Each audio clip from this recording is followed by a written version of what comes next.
अब तक फॉर्मूलाज पढ़े हैं कौन कौन से थे, पर रिवाइज करना। एक्सेलरेशन इलेक्ट्रॉन का कितना था बेटा, ध्यान करो, माइनस का ई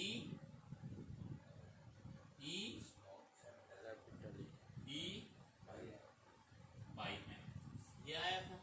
ठीक है, और फिर आपने ड्रिफ्ट वेलोसिटी निकाली थी। ड्रिफ्ट वेलोसिटी का फॉर्मूला क्या आया था, ई बाई एम तो यही था। ठीक है, और फिर आपने पोटेंशियल की फॉर्म में किया था E V by M L into tau average. ठीक है ना, ये कुछ फॉर्मूलाज हमने किए थे। ठीक है बेटा, अब जो करंट और ड्रिफ्ट वेलोसिटी का किया था वो क्या आया था, I is equal to N A E V D. ठीक है, या फिर मैंने बताया था कि याद रखने के लिए, इसको आसानी के लिए क्या याद रख लेते हैं, वी ना। ठीक है, ये कुछ फॉर्मूले हमने पढ़े थे। अब आज का जो हम टॉपिक करेंगे स्टार्ट, वो इनसे कहीं आगे करेंगे थोड़ा। तो एक नई चीज हमारे सामने आएगी यहाँ पर ड्रिफ्ट वेलोसिटी से निकल करके, रेजिस्टेंस। ठीक है ना बेटा, ये था relation between current and drift velocity वाला कंसेप्ट का रिजल्ट जो आया था ना। अब आज रेजिस्टेंस की स्टडी करेंगे। अब रेजिस्टेंस के बारे में हमने 10th में बहुत अच्छे से पढ़ा था, ओम्स लॉ से निकाल के लाए थे हम रेजिस्टेंस को। ठीक है ना, कांस्टेंट होता है, क्या होता है रेजिस्टेंस, किन फैक्टर्स पे डिपेंड करता है, सारी स्टडी अब चलेगी। लेकिन पहले हम जो रेजिस्टेंस है उस रेजिस्टेंस के बारे में कंप्लीटली पढ़ना, ओम्स लॉ के बेस के ऊपर, और ये सब चीजें जो आएंगी, series combination, parallel combination, resistor devices, तो वो सारी चीजें हम पढ़ेंगे थोड़ा सा आगे। ठीक है, आज का हमारा जो काम है वो रहेगा ड्रिफ्ट वेलोसिटी के साथ चलना। ठीक है ना, ड्रिफ्ट वेलोसिटी के कंसेप्ट से हम रेजिस्टेंस को निकालेंगे।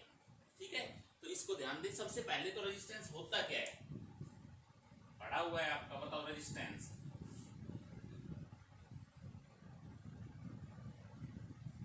क्या होता है बेटा। सबसे पहले resistance the opposition offered by the conductor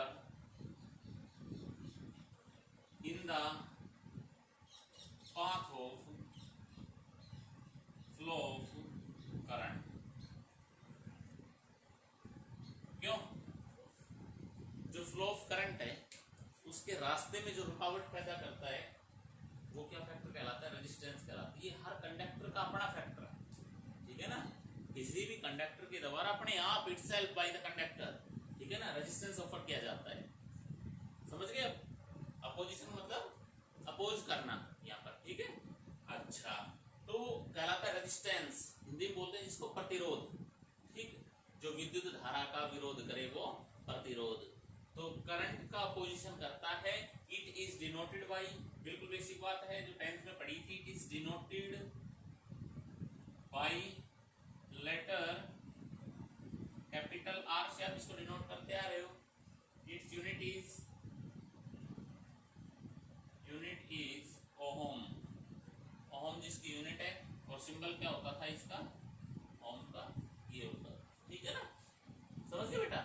ये वही रजिस्टर है जो 10th क्लास में आपने ऐसा सिंबल करके बनाया था। ठीक है, एक ये रजिस्टर था, ठीक, ये नॉर्मल रजिस्टर है, कांस्टेंट है, कांस्टेंट के लिए आप ये बनाते थे, और दूसरा वेरिएबल के लिए आप कैसे बनाते थे, ये क्या होता था, वेरिएबल रेजिस्टेंस, ये भी होता है, और इसका दूसरा सिंबल एक और भी होता था ना,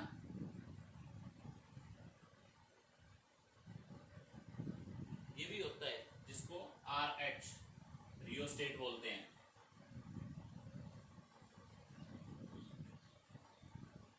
ठीक है, रियोस्टेट भी बोलते हैं इसको, वेरिएबल रजिस्टर को। ठीक है बेटा, तो ये होता है रेजिस्टेंस आपके पास में। Generally from Ohm's law, Ohm's law को फिर बाद में करेंगे हम, यहाँ पर बेसिक बता रहे हैं रेजिस्टेंस का जो आपने सीखा था अब तक। R इज इक्वल टू, इसके बराबर लेके आए थे आप बेटा, V v बाई आई के बराबर लाए थे, सब 10th की बातें हैं जो अब कर रहे हैं, ठीक है ना। तो जो रेजिस्टेंस था वो v बाई आई था। v क्या था यहाँ पर, potential across the both ends of conductor and I be the amount of current flow through the conductor।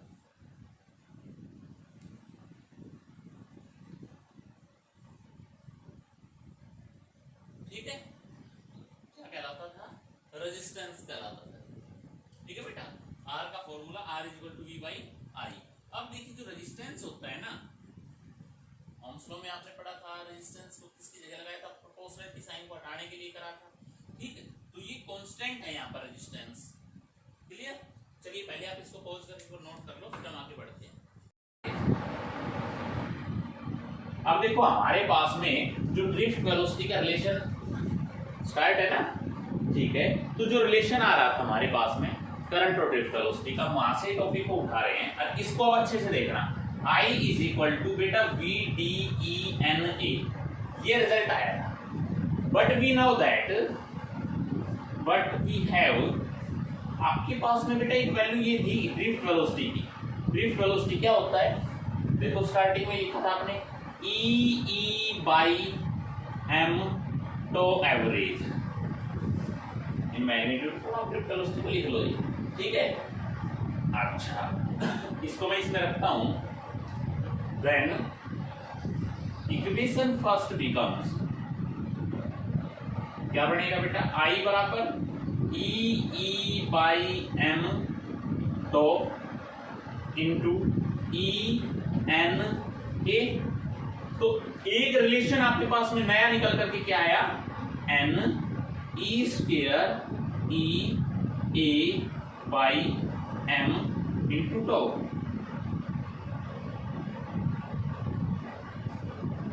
ठीक है ना, that is the relation between, किसके बीच में है बेटा, ये करंट एंड रिलैक्सेशन टाइम के बीच में। यहां पर n क्या है, नंबर ऑफ इलेक्ट्रॉन कांस्टेंट है, E इलेक्ट्रॉन कांस्टेंट है, अप्लाइड इलेक्ट्रिक फील्ड आल्सो भी constant, area m mass of electron, सारी चीजें कांस्टेंट है। लेकिन टो क्या चेंज कर सकता है करंट के साथ साथ, बेटा ये चीज सीखी थी ना, तो वैसे भी जनरली दिख रहा है आपको, प्रोपोर्शनल है डायरेक्टली। तो जैसे जैसे आप करंट की वैल्यू को इंक्रीज करोगे, ठीक है, कहीं ना कहीं रिलेशन टाइम के ऊपर भी फर्क पड़ रहा है यहाँ। ओके, अच्छा, अब इसी टॉपिक को मैं थोड़ा और आगे लेता हूं। देखो बेटा, आपने यहाँ VD की जगह पर जो इलेक्ट्रिक फील्ड की वैल्यू रखी है, इस साइड मैं क्या करूं कि I is equal to VD की जगह पर वैल्यू रख देता हूं मैं, है ये वाली। तो रखो EV by ML into tau, हो गई VD की जगह अब EN ये रख दिया।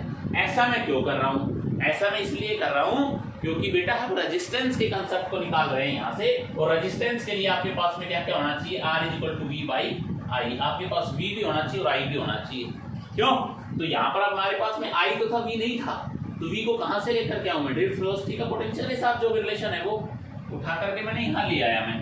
अब करो इसको बेटा, I बराबर क्या बना फॉर्मूला, V E स्क्वायर, ठीक है, N A और टो रह गया, अपॉन में इसके हो गया ML। कोई डाउट नहीं आता है। अब V को इधर ले आओ या फिर I को उधर ले जाओ, तो V बाई I बराबर क्या हो जाएगा, क्या हो जाएगा बेटा, ML upon N E square A upon tau. सही है, यही आएगा पक्का। तो यहां पर आपने क्या कहा कि सर V बाई आई जो होता है वो तो क्या होता है, रेजिस्टेंस होता है। कहां से सीखा था ये, फ्रॉम ओम लॉ। ओ ठीक है, तो इसकी जगह मैंने रेजिस्टेंस रख दिया, R बराबर M L by N E square A tau, that is the resistance of the conductor। क्यों, क्या आया, ये रेजिस्टेंस आया। अब यहां पर आपको पता हो तो m क्या है, मास ऑफ इलेक्ट्रॉन। l क्या है बेटा, चलो मास को छोड़िए, आप पहले n को बताइए। n number of free electron बोलेंगे आप इन द कंडक्टर, ठीक है ना। अच्छा ए क्या है, ए को भी छोड़ो, टो क्या है, रिलैक्सेशन टाइम, लिख देता हूं मैं। एल क्या थी, लेंथ ऑफ कंडक्टर। ए क्या है, ए एरिया ऑफ द कंडक्टर, और टो क्या है बेटा, रिलैक्सेशन टाइम। ठीक है, अब मुझे आप एक बात बताओ, अगर मैं यहां से आपसे कहूं कि कांस्टेंट टर्म कौन कौन सी है, तो मास ऑफ इलेक्ट्रॉन कांस्टेंट है, नंबर ऑफ इलेक्ट्रॉन कांस्टेंट हो सकता है और ई कांस्टेंट हो सकता है। क्यों, क्या लेंथ हमेशा कांस्टेंट रह सकता है? लेंथ अगर चेंज होगी, ये मतलब क्या कहना चाह रहा है, अगर लेंथ चेंज करोगे आप तो रेजिस्टेंस चेंज होगा। एरिया अगर चेंज होगा, भाई ई की वैल्यू तो चेंज नहीं कर सकते आप, एम की वैल्यू चेंज नहीं कर सकते आप, एन को भी चेंज कर सकते हो। नंबर ऑफ इलेक्ट्रॉन किसी भी मेटीरियल में, ठीक है ना। आप मेटल का दूसरा यूज कर लो, तो ऊपर की जगह पर एल्यूमिनियम ले लो, एन चेंज हो गया, क्लियर। लेकिन ई और एम तो सेम रहेगा। तो देखो कहीं ना कहीं एन एक ऐसा फैक्टर है जिसके बदलने से रेजिस्टेंस बदल रहा है। अब एन बदलना आसान नहीं है, एन के लिए तो आपको मेटेरियल बदलना पड़ेगा। दूसरी बात, लेंथ, सेम मेटेरियल की भी लेंथ बदल सकते हो आप। ऐसे कंसेप्ट हमने पढ़े थे, लेंथ एक वायर की 10 मीटर की, अगर उसको 20 मीटर कर दिया जाए तो रेजिस्टेंस पे क्या फर्क पड़ेगा, पढ़े थे ये सब चीज। तो लेंथ चेंज करने से रेजिस्टेंस चेंज होगा, एरिया चेंज करने से भी रेजिस्टेंस चेंज होगा, ठीक है। और टो, रिलैक्सेशन टाइम, जैसे रिलैक्सेशन टाइम बढ़ेगा रेजिस्टेंस डिक्रीज कर लेगा। यहाँ दिखाई दे रहा है, ठीक है। करिए आप इसको नोट करिए पहले अच्छे से। अब आगे देखिए, जो फॉर्मूला आया हमारे पास में बेटा रेजिस्टेंस का, अब इसको थोड़ा सा आगे बढ़ा लेते हैं। R = ml divide by n E square a और टॉ, ठीक है ना। यहां तक हम आ गए थे। अब इस जगह आपने सारे फैक्टर्स पढ़ लिए, कौन कौन सा कांस्टेंट है, ठीक है, कौन कौन सा चेंज कर सकता है, और उसके चेंज करने से रेजिस्टेंस पर क्या फर्क पड़ सकता है, ठीक है। ये सब चीज यहाँ सीखी। अब बेटा मैं आपसे ये बात कहता हूँ, देखो इसी फॉर्मूले से R बराबर, देखो यहाँ से तो एक बात ये समझ में आ रही है आपके, R प्रोपोर्शनल है लेंथ के और इनवर्सली है किसके, एरिया के। ये दो फैक्टर हैं कंडक्टर के, ठीक है। अगर लेंथ को इंक्रीज करेंगे डेफिनेटली रेजिस्टेंस इंक्रीज करेगा, ठीक है, रेजिस्टेंस बढ़ जाएगा। पावर स्टेशन हमारे घर से जितना ज्यादा दूर होगा, हमारे घर तक जब करंट आएगा तो उसको उतना ही ज्यादा रेजिस्टेंस का सामना करना पड़ेगा, ठीक है ना। R = मैंने कहा जो कांस्टेंट वैल्यू उनको एक तरफ लिख रहा हूं मैं, m/n ई स्क्वायर टो। ये तो कांस्टेंट है किसी भी कंडक्टर के लिए। एक कंडक्टर हमने ये ले लिया, ये क्यों कांस्टेंट है? आप कहोगे सर टो तो कांस्टेंट नहीं है, m तो कांस्टेंट नहीं है बेटा। किस कंडीशन में कि फॉर ए कंडक्टर, आप ये कहेंगे यहाँ पर फॉर ए कंडक्टर है, मैंने कहा फॉर ए कंडक्टर। एक कंडक्टर आपने उठा लिया, जैसे ये कंडक्टर लिया मैंने, इसी कंडक्टर को जोड़ रखा है सर्किट। अब इस कंडक्टर के साथ में क्या क्या कर सकता हूँ, लेंथ को इंक्रीज कर सकता हूँ, बिल्कुल कर सकता हूँ। एरिया लेंथ को अगर चेंज करो एरिया तो चेंज होगा। अभी करेंगे कैसे होगा, ठीक है। तो एम एन ई स्क्वायर और टो ये तो डेफिनेटली कांस्टेंट है, इनटू में एल बाई, ठीक है बेटा, लेंथ बच गया और एरिया बच गया। ये चेंजेबल है किसी भी कंडक्टर के अंदर, बट ये वाला जो फैक्टर आ रहा है ये फैक्टर कांस्टेंट फैक्टर, ठीक है ना। ये यहाँ पर आपके कंडक्टर के लिए क्या रहेगा, कांस्टेंट रहेगा यहाँ, ठीक है। अब मैंने क्या किया, हियर जो m by N E square tau है ना बेटा, ये किसके बराबर होता है, रो, जो क्या कहलाएगा, रजिस्टिविटी। पढ़ा था ना 10th में रजिस्टिविटी। अब देखो रेजिस्टेंस, हमने 10th में ये बात पढ़ी नहीं थी, आज हम उसको बहुत अच्छे तरीके से एक्सप्लेन करें, रजिस्टिविटी में कौन कौन से फैक्टर शामिल है, ठीक है ना। अब रजिस्टिविटी के अंदर घुस चुके हम, तो R is equal to rho L by A, ये रिलेशन आपने पढ़ा हुआ है 10th क्लास के अंदर, ठीक है। यहाँ पर जो रो है ये क्या है, रजिस्टिविटी है, ठीक। Resistivity for any conductor, resistivity क्या होती है, property of a material, property होती है मटेरियल रजिस्टिविटी, ठीक है ना। तो अब यहां फॉर्मूला जो आपके पास रजिस्टिविटी का दिखाई दिया वो दिया m by N E square tau. अब आपको ये बताना है बेटा कि जो ये रजिस्टिविटी है क्या ये लेंथ पर या एरिया पर डिपेंड करती है। तो आप क्या कहोगे, इट डज नॉट, एक फैक्टर तो ये आया, दूसरा it does not depends upon the dimensions of material conductor. क्यों, कंडक्टर की डायमेंशन, मतलब डायमेंशन का मतलब क्या हो गया, यहाँ पर लेंथ से, एरिया से, ठीक है ना, शेप से, साइज से, शेप एंड साइज, इस पर क्या है, डिपेंड नहीं करते, इंडिपेंडेंट ऑफ डायमेंशन। समझ रहे हो ना, रजिस्टिविटी इंडिपेंडेंट है डायमेंशंस के ऊपर, लेंथ ब्रेथ के लिए। बट अब यहाँ आप क्या चीज देख रहे हो, किन किन फैक्टर्स पर डिपेंड कर रही है। क्या m पर डिपेंड कर रही है, मास ऑफ इलेक्ट्रॉन कांस्टेंट है ये तो, E भी कांस्टेंट है। अब यहां पर आप फैक्टर उठाओगे n और टो। n क्या होता है, नंबर ऑफ इलेक्ट्रॉन, कितने नंबर ऑफ इलेक्ट्रॉन निकलेंगे, और एक रिलैक्सेशन टाइम। तो रिलैक्सेशन टाइम पे तो स्पष्ट दिखाई दे रहा है आपको, है ना, रिलैक्सेशन टाइम अगर बढ़ेगा तो रजिस्टिविटी वो डिक्रीज करेगी। बट यहाँ n को कैसे चेंज कर लोगे, n और टो को कोई एक ऐसा फैक्टर माइंड में लाओ जिसकी वजह से चेंज हो सकता है। ये एक सर्किट के अंदर मैंने जोड़ दिया, n में चेंजमेंट कब आएगा, नंबर ऑफ इलेक्ट्रॉन्स में, जैसे इसमें से number of electron per unit volume जो निकलेंगे, ठीक है ना, कब बढ़ेंगे कब घटेंगे, इसका टेम्परेचर चेंज। हमने स्टार्ट करा था ये टॉपिक, तो हमने शुरू में ही बताया था कि टेम्परेचर का भी इफेक्ट होता है कंडक्टर के ऊपर, जब हम उसको वायरिंग से कनेक्ट नहीं करते हैं किसी भी कंडक्टर, समझ रहे हो ना। तो बेटा क्या देखा आपने, यहाँ पर एन और टो में अगर चेंजमेंट लाना है तो सिर्फ किसकी वजह से आ सकता है, वो टेम्परेचर की वजह से। तो टेम्परेचर इनको इफेक्ट डालेगा इनके ऊपर, एन और टो के ऊपर, n and tau are affected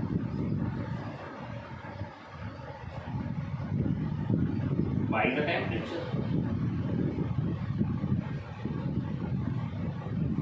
temperature की वजह से इफेक्टेड है। तो आप कहोगे कि resistivity depends upon the temperature. तो टेम्परेचर पर डिपेंड करती है रजिस्टिविटी, समझ गए ना मतलब। तो रजिस्टिविटी टेम्परेचर पर डिपेंड करती है, जबकि ना तो किसी मटेरियल की शेप पर, किसी कंडक्टर की शेप साइज के ऊपर करती है डिपेंड, ये नहीं करती है, ठीक है ना, उस पर डिपेंड। लेंथ बढ़ा दी जाए। अब देखो रजिस्टर और रेजिस्टेंस और इसमें रजिस्टिविटी में क्या फर्क है। अगर मैं बात करूं कि ये कॉपर का वायर है और इतना सा टुकड़ा है, मान लो ये, ठीक है, हमने कहा कि ये 10 सेंटीमीटर का टुकड़ा ले लिया एक कॉपर का, ठीक है। अब इसकी रजिस्टिविटी तो मटेरियल के ऊपर डिपेंड कर रही है ना, तो इसकी लेंथ पर 10 सेंटीमीटर लिया आपने, 20 लिया, 40 लिया, 100 सेंटीमीटर ले लिया, कॉपर का कितना भी बड़ा वायर क्यों ना ले लिया, इसी से मटेरियल की रजिस्टिविटी हमेशा सेम रहेगी। ठप्पा लगा दिया इसके ऊपर कि इसकी रजिस्टिविटी इतनी, कॉपर की। एल्यूमिनियम की रजिस्टिविटी एल्यूमिनियम की जो है वो रहेगी फिक्स, ठीक है। चाहे आप उसको छोटी या बड़ी लेंथ में आप ले सकते हो, उसका छोटा या बड़ा एरिया ले सकते हो, कोई फर्क नहीं पड़ेगा, बट रेजिस्टेंस के ऊपर आपके फर्क पड़ेगा। अगर ये 10 सेंटीमीटर का वायर लिया, इसका रेजिस्टेंस कुछ अलग है, इसी मटेरियल का हमने 20 सेंटीमीटर का वायर ले लिया तो उसका रेजिस्टेंस कुछ अलग होगा। तो रेजिस्टेंस लेंथ और एरिया पर डिपेंड करता है, जबकि रजिस्टिविटी डिपेंड नहीं करती। रजिस्टिविटी डिपेंड करती है मटेरियल्स के ऊपर। If we change the material for any conductor then resistivity also be change, ठीक है। ये ध्यान रहे आप रजिस्टिविटी के बारे में, ठीक है बेटा। बड़ी इंपॉर्टेंट बात आ जाती है, अब इसके ऊपर न्यूमेरिकल करेंगे, ठीक है। रेजिस्टेंस कैसे चेंज करते हैं, रजिस्टिविटी कैसे करते हैं, लेंथ और एरिया को चेंज करने से रजिस्टिविटी पे क्या फर्क पड़ता है। तो जो ये आज का जो हमारा ये टॉपिक चल रहा है, ये सिर्फ चल रहा है ड्रिफ्ट वेलोसिटी के बेस से हम निकाल करके लाए हैं रेजिस्टेंस की वैल्यू को और रजिस्टिविटी को, ठीक है। एक बार इसको पॉज करके नोट करिए, फिर थोड़े न्यूमेरिकल करें। देखिए बेटा, अब जो फॉर्मूले आ रहे हैं मैं उसको आगे बढ़ा देता हूँ। वीडी की वैल्यू जो आपने रखी थी तो क्या फॉर्मूला बना था, एन ई स्क्वायर ए, क्या करो, n E square A by m, बोलो, एन वी में ले लेते हैं इसको, वी बाई एल, और क्या आया था ए और तो यही आया ना, आएगा। अच्छा, और आपके पास में जो रेजिस्टेंस आया है वो आया है rho l by A, where जो रो है, रो की वैल्यू आप लिख देंगे, रेजिस्टिविटी की क्या आई थी, m by N E square tau, n E square tau, ठीक है। ये फॉर्मूला आज आपके पास में तक आए हैं। अब देखिए, अब हम एक छोटा सा न्यूमेरिकल लेते हैं, पहले रेजिस्टेंस के ऊपर करेंगे आज से हम ट्यूशन। तो बेटा वो दो फैक्टर बताइए जिनके ऊपर रेजिस्टेंस डिपेंड करता है। तो आप क्या जवाब देंगे, sir length of the conductor and area of cross है। यहाँ जो ये एरिया आता है ना बेटा, ध्यान रखना, area of cross section use किया जाता है। Factors on which resistance depend, first is length of conductor, second is area of cross section of conductor, ठीक है। लेंथ और एरिया, लेंथ के तो आपने कहा था R is proportional to L, और एरिया की R is inversely proportional to 1 by A. ये जो एरिया है ना बेटा, ये एरिया, अगर मैं आपसे ये कहूं कि एक सिलेंड्रिकल वायर है,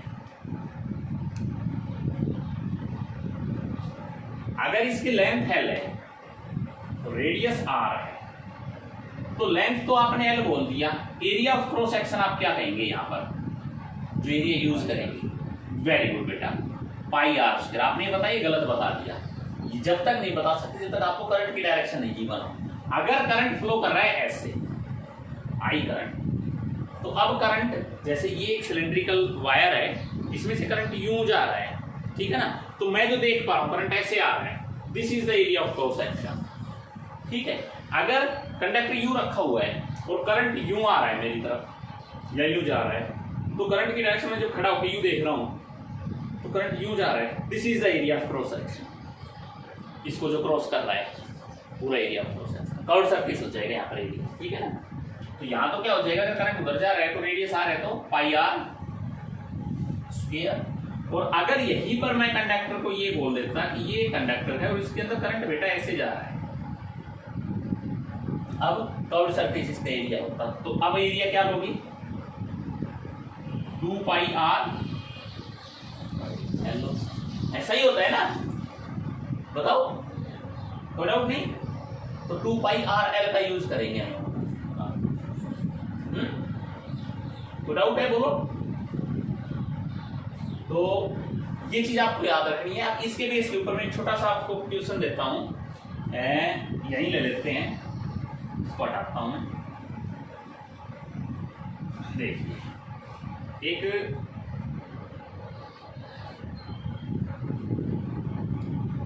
ट्यूब बनाते हैं,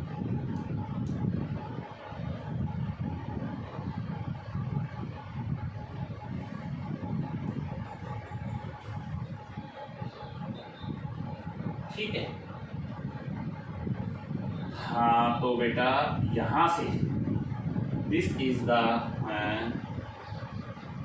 ए साइड ले लेता हूं मैं, this is B and this is C. तीनों दे दी मैंने, लेंथ ब्रेथ हाइट। क्या है ये? हाँ क्यूब है फिर। अच्छा मतलब क्यूबॉइड सेम हो जाती है तो फिर सभी फेस पे सेम ही बात हो जाती ना। वेरी गुड, बहुत अच्छा आपने ध्यान दिया, क्यूबॉइड ले लिया मैंने, ठीक है बेटा। तो अलग अलग है लेंथ ब्रेथ और हाइट, तभी समझ पाओगे। सेम होगी जब तो सारा पे सेम कंडीशन आ जाएगी तो आप कर ही लोगे अपने आप। तो ये दे दी बेटा मैंने, और मैंने आपसे कहा कि इसका जो एरिया है ना, एरिया वो है ए, एरिया है ए इसका, ठीक। और इसकी डेफिनेटली इसकी रजिस्टिविटी भी होगी भाई, कोई तो मटेरियल होगा, ये रजिस्टिविटी इसकी रो है, ठीक है। आपको फाइंड आउट क्या करना है, उस चीज पे फोकस करना। फाइंड करना है आपको रेजिस्टेंस, इनके नाम दे देता हूं, O A B C D E F G. अब आपको रेजिस्टेंस निकालना है, कैसे कैसे कैसे, O टू C, ठीक है। फिर आपको रेजिस्टेंस निकालना है O टू A,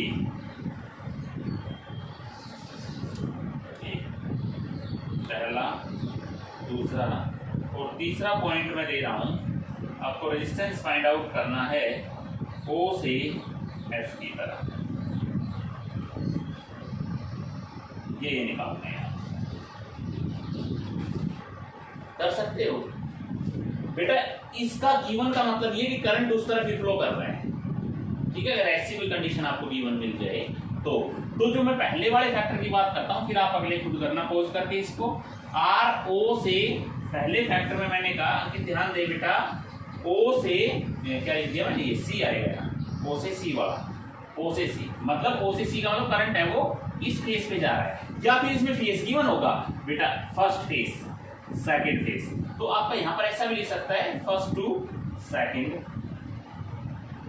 ठीक है। और यहां मैंने कह दिया आपसे कौन से वाला लिया था मैंने, ओ से ए, तो फर्स्ट सेकंड थर्ड फोर्थ, और पीछे वाला हो गया बेटा फिफ्थ, और सामने वाला ये हो गया सिक्स्थ। 6 फेस हो गए ना इसके। तो ये भी कह सकता था इसको 2 से 3, 3 से 4, सॉरी 3 से 4, और इसको कह सकता था 5 से 6, 6 फेस के, मतलब 5 और 6 के बीच का रेजिस्टेंस निकालना है, समझ गए। अब इसके बीच का रेजिस्टेंस कैसे निकालोगे, फर्स्ट और सेकंड के बीच का, तो करंट जाएगा इसमें ऐसे आएगा। क्या करें, रेजिस्टेंस फर्स्ट सेकंड फेस के बीच में, रजिस्टिविटी कांस्टेंट रहेगी रो इनटू एल, लेंथ कितनी होगी यहाँ पर, बी अपॉन एरिया। जब देखो करंट जब जा रहा है उसका परपेंडिकुलर एरिया आप ले लो, करंट यू जा रहा है ना, तो ये वाला जो एरिया है वो तो कितना होगा, ये वाला एरिया बेटा। इस एरिया के अंदर कौन कौन सी लेंथ है, एक तो ए है, ये सी है, और दूसरा ए है, ए और सी, तो ए सी आएगा नीचे। बताओ इस बात से सेटिस्फाई होगी। सेकंड केस को जल्दी से करिए, बताओ। आर थर्ड टू फोर्थ के बीच में रो, थर्ड और फोर्थ कौन सा है, ऊपर से नीचे, तो ये डिस्टेंस कितनी है इन दोनों फेसेस के बीच में, वो लेंथ होगी ए अपॉन एरिया, सी ये है और बी ये है, बी सी, गुड। इसी तरह से थर्ड आप कहेंगे रेजिस्टेंस 4 और फिफ्थ और सिक्स सरफेस के बीच का, फिफ्थ और सिक्स के बीच का कितना आ जाएगा, रो सी बाई, अब यू है ना करंट, तो सरफेस एरिया ये हो गया, तो इस सरफेस एरिया का मतलब कितना हो गया, सी और बी। कौन सा सरफेस लिया है, फोर्थ और सिक्स, ये है आमने सामने वाला, हाँ ए और बी, तो ए, ये तीनों आंसर क्या आपके, पहला दूसरा और तीनों सरफेसेस, ठीक है ना। तो यहाँ आपने क्या सीखा, मेन ये था कि मटेरियल सेम था, एक ही तो चीज थी वो, उसके फेस अलग अलग ले रहे थे आप, तो उन फेस की डिस्टेंसेज अलग हो सकती हैं, लेंथ अलग हो सकती है, उनका एरिया अलग हो सकता है, बट रेजिस्टिविटी कांस्टेंट रहेगी, ठीक है। यहाँ तक हमने ये चीज सीखी है। चलो इसको नोट करो और फिर करते हैं।